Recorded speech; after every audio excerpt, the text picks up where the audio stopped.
Let's be honest here. As vinyl collectors, have you ever done this? Or this? Or this? Or even this? Today, I'm talking about bad habits. We all have them, and I'm not talking about the really gross ones that you might have. I sprout mung beans on a damp paper towel in my desk drawer.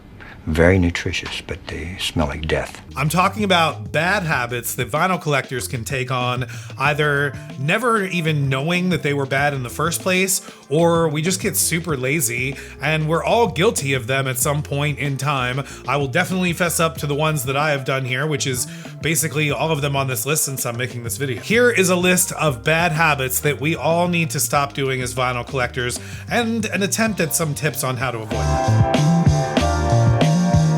This is one that I've been extremely guilty of, especially with kids. After you're done listening to a record, get it off the table. Another one here is to leave a record on the player after the side has run out. If you don't have an auto lift, this can drive your stylus right into the label of your record and completely ruin the stylus. So if you have a manual turntable, stick around for the end of the record or try not to fall asleep, both things that I've done in the past. And then get the record off the table and back into a sleeve. You don't want it collecting dust and getting scratched, or if something falls on it, or there's just tons of things that can happen if you leave the record sitting on the table. Now, I normally don't like absolutes in the world of vinyl, but there are some, and this is definitely one of them. You need to store your records in outer sleeves and inner sleeves, and the outer sleeves cannot be PVC material. PVC will harm the record with off-gassing. Immediately pause this video, find any records that are in super thick plastic PVC sleeves. A lot of 10-inch singles come this way, or 12-inch EPs. These are all damaging your records and the records next to them on your shelf. Robert Fithen just did a great video about this. Go check out his channel. I'm gonna link to it in the description below, but PVC is bad news. Now, what you want to actually use for outer sleeves are polypropylene sleeves versus polyethylene sleeves. Polypropylene sleeves are the ones that are crystal clear, and polyethylene sleeves are the ones that look foggy or almost dirty right when you put them on. I will link to the outer sleeves, as I always do, in the description below, but definitely check those out if you're interested in the ones that I use. I would also say that you should definitely have rice paper inner sleeves and not paper ones as well, but some people can't even be bothered to use paper inner sleeves, so any sleeve is better than no sleeve. Paper sleeves are bad. Even the ones like the very fancy ones with the lyrics printed on them that might be like glossy, they are static magnets, so definitely don't use those as well. You should get rice paper inner sleeves. I'm going to link to the ones that I use below. I prefer the Hudson Hi-Fi inner sleeves because they're affordable, so I can get a ton of them, but they also work really well, and they don't scratch my records and they don't get any static on them. Know that those links down there are affiliate links. I'm not sponsored by anybody to make this video or with any of the products that I might mention here, but just know that those links do help out the channel when you do use them. Another bad habit that I see that a lot of people who watch this channel do is they don't subscribe to this channel. Believe it or not, a lot of you are not subscribed to this channel. I see you out there. Please subscribe to the channel. That is definitely a good habit that you should add to your vinyl collection. Like papers, bills, gloves, a hat, or even record jackets or sleeves, anything.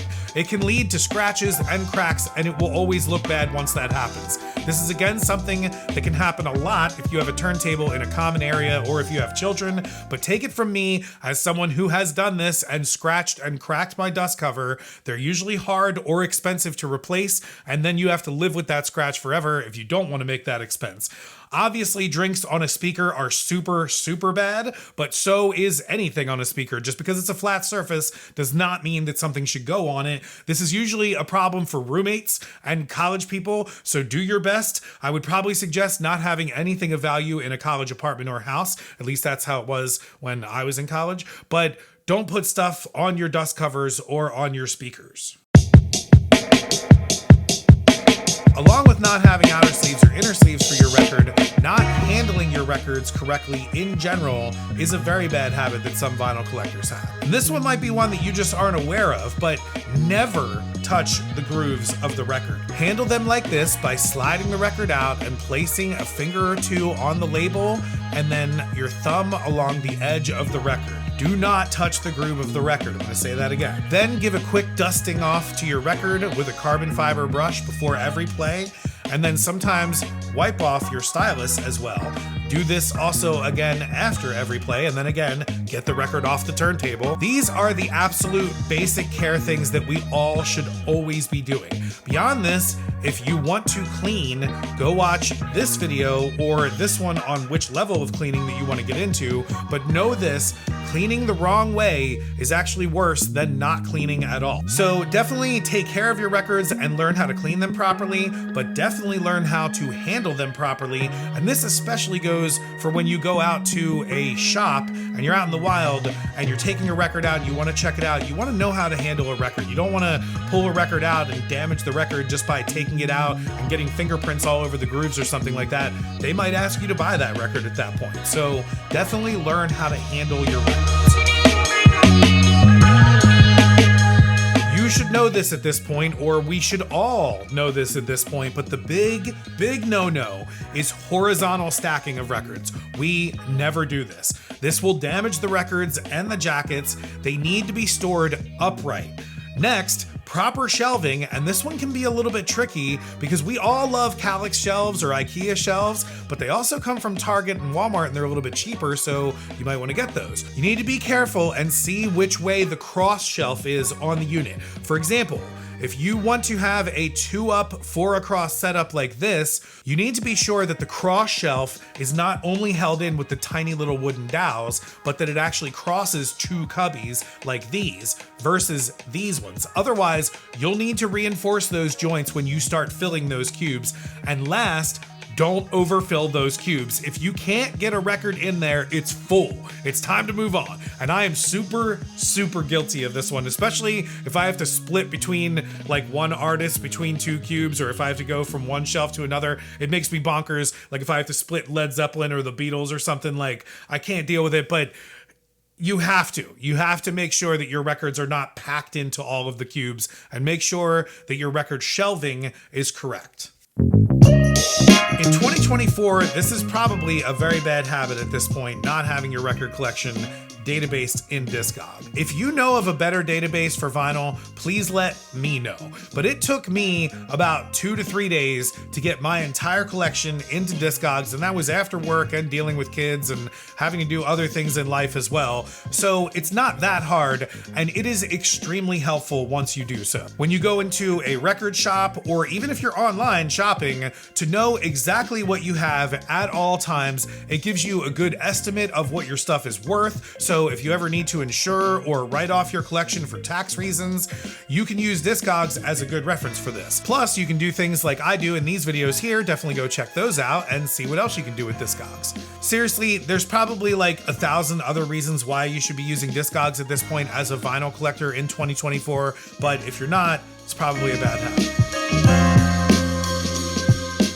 This is a big one. I live here.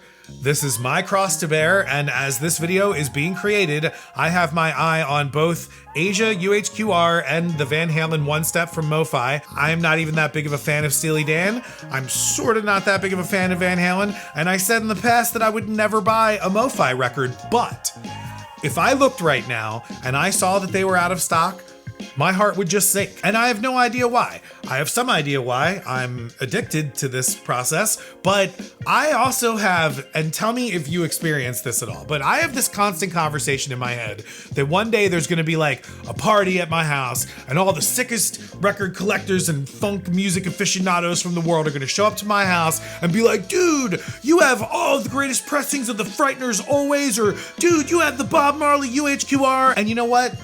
This is never going to happen. Mainly because I never have people over to my house to listen to music almost ever. And then there is this. I could always sell this record. Well, 99.999% of the time, I never do that.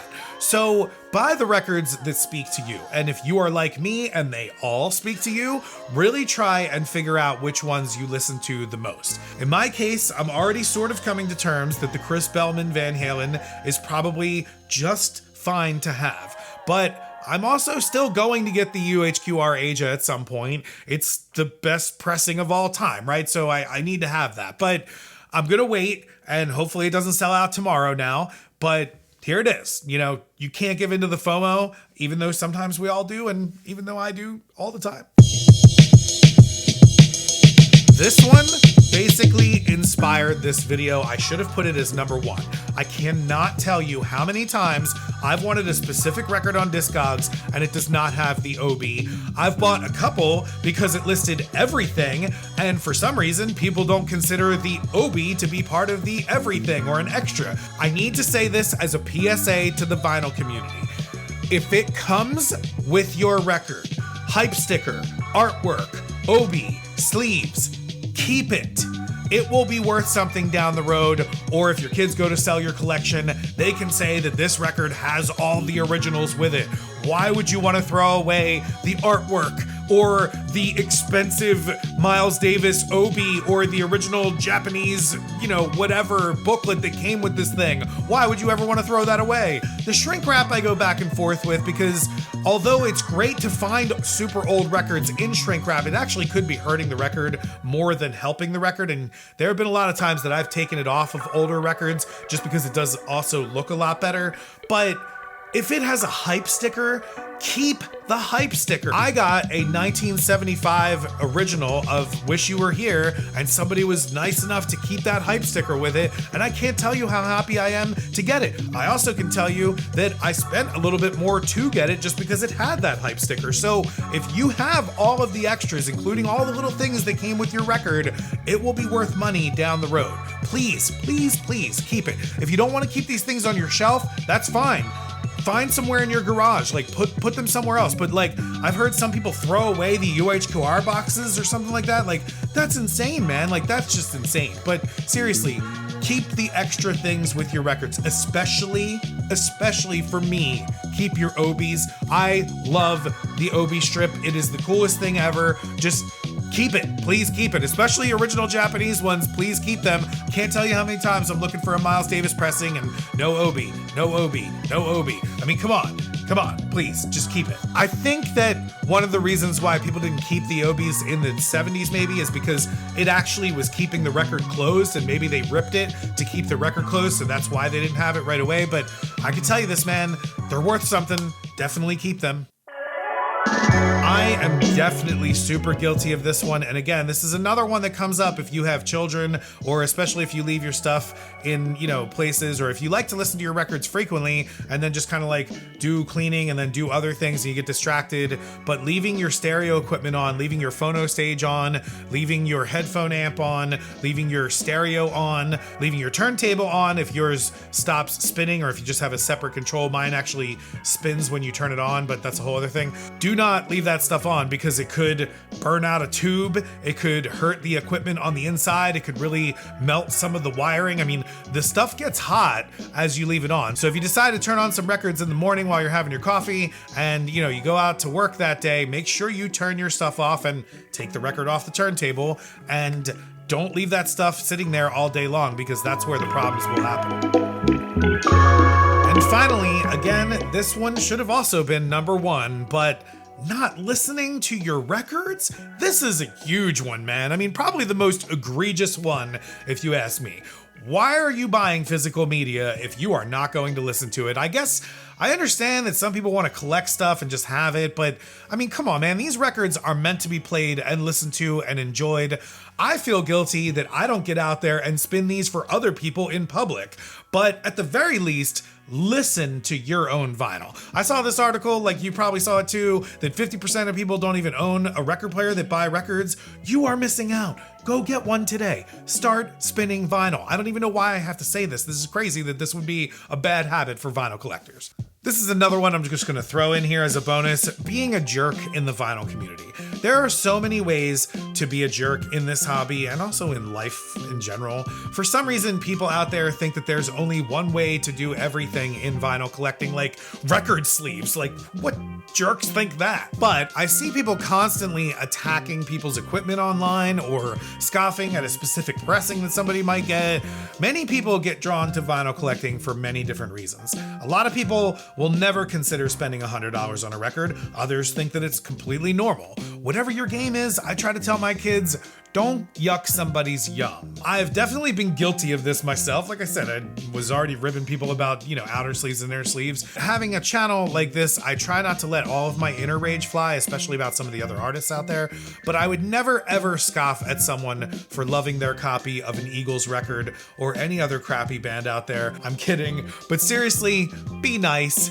Enjoy others' tastes and stop complaining about every single UHQR or Rhino hi-fi choice just because they didn't choose Scandinavian punk bands because that's all that you listen to. Oh my God. So what bad habits do you have with your vinyl collection? Tell me in the comments below. If you commit any of these bad habits, tell me in the comments below. Don't feel bad. I've committed all of them. Remember, I made this video, but definitely try to be aware of them and definitely be nice to people. If you did like this video, check out some others here on the channel, like these ones here. You're probably gonna like these if you're into records. Now, I gotta go and pre-order 5 more records that just came out because they only pressed 1,000 of them and I don't wanna miss out on them. So I'll see you guys on the next one.